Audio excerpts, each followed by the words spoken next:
안녕하세요. 유익한 라디오 뉴스 히든머니입니다. 정부가 1일 국무회의를 열고 소득 하위 80% 계층에 1인당 25만원씩의 5차 재난지원금과 함께 기초생활수급자, 차상위 등 저소득 취약계층에 10만원을 추가로 지급, 이대로 2차 추가 경정 예산안을 지원할 방침이었지만 80%에서 배제된 계층의 반발과 지급 기준 등을 둘러싸고 논란이 계속되고 있고 대상을 선별하는 데 드는 행정비용도 만만치 않을 것이라는 비판이 이어지는데 실제로 대상자 선별비용에만 42억 원이 소요, 소득 하위 80%를 건강보험료 기준으로 삼아 선별 업무 및 민원상담 인력을 배치하기 위해 건강보험공단의 재난지원금 선별지급을 위한 인건비로만 17억 원을 편성, 이와 함께 건강보험료 사이트, 평상시 보험료 조회 서비스, 실시간 접속자가 1000명 수준인데 반해 향후 7000명 이상으로 늘어날 것으로 예상되자 건보료 조회를 위한 인프라 구축에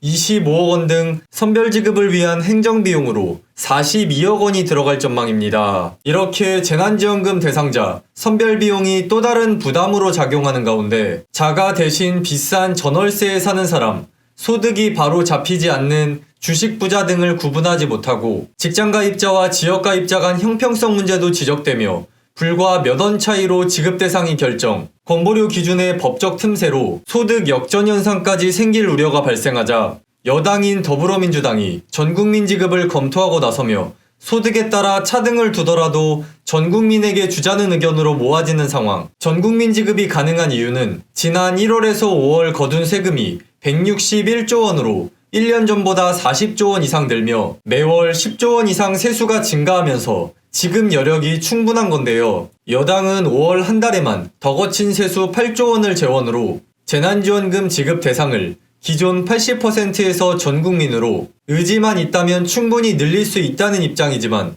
정부는 부정적인 입장으로 김부겸 국무총리가 8일 지금 우리에게 필요한 것은 포용적 회복이라며 모두 만족할 방법이 있으면 좋겠지만 우리가 가진 수단과 처해 있는 상황이 그렇게 여유롭지 않다는 현실적인 제약도 분명히 있다. 작은 차이로 지원금을 받지 못하시는 분들도 계실 것이라며 죄송하다. 기여만 하고 혜택을 받지 못한다고 섭섭하게 생각하실 수도 있다. 이해를 구한다며 조금 더 형편이 어려운 이웃들에게, 삶의 조건이 조금 더 절박한 국민들에게 보다 두텁게 얹어드리는 것이 대한민국 공동체가 선택해야 할 길. 모두가 C19로 어려움을 겪고 있지만 어떤 분들에겐 분명히 더 크고 심각한 위협이 되고 있다. 가족의 삶과 생계에 직접적인 타격을 입으신 분들에게 조금 더 양보해달라고 밝혔습니다. 하지만 확진자 수가 사상 최대치를 기록, 거리두기 단계가 격상을 눈앞에 둔 상황에서 재난지원금 지급 역시 속도가 붙을 전망인데요. 관련 추가 내용이 나오면 바로 소개해드리도록 하겠습니다. 그럼 이번 영상은 여기까지입니다.